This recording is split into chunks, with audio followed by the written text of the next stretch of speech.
Hello అందరికీ. అప్పటికప్పుడు చాలా టేస్టీగా ఎగ్స్తో పలావ్ ఈ విధంగా ప్రిపేర్ చేసుకోండి. చాలా బాగుంటుంది. చాలా సింపుల్గా కూడా చేసుకోవచ్చు. స్టవ్ మీద బాండి పెట్టుకుని 1 టేబుల్ స్పూన్ ఆయిల్ వేసుకుని ఉడకబెట్టిన గుడ్లు, సాల్ట్, పసుపు, కారం వేసుకుని వేయించుకుని పక్కన పెట్టుకోండి. స్టవ్ మీద కుక్కర్ పెట్టుకుని ఆనియన్ వేయించుకుని పక్కన పెట్టుకోండి. అదే ఆయిల్లో 1 టేబుల్ స్పూన్ నెయ్యి వేసుకుని హోల్ గరం మసాలా, ఆనియన్ ముక్కలు, టమాటో ముక్కలు, పచ్చిమిర్చి, అల్లం వెల్లుల్లి పేస్ట్ వేసుకుని వేయించుకోవాలి.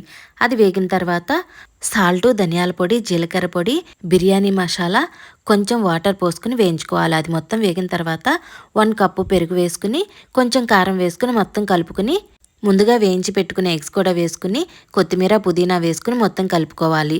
ఇవి మొత్తం ఉడికిన తర్వాత ముందుగా అరగంట సేపు నానబెట్టుకున్న బాస్మతి రైస్ కూడా వేసుకుని గ్లాస్ రైస్కి గ్లాసుంపావు వాటర్ పోసుకుని మొత్తం కలుపుకుని కుక్కర్ మూత పెట్టుకుని ఒక విజిల్ వచ్చేంత వరకు ఉడికించుకోవాలి. అంతేనండి. ఫుల్ వీడియో లింక్ కింద ఉంది, చూడండి. Thank you for watching.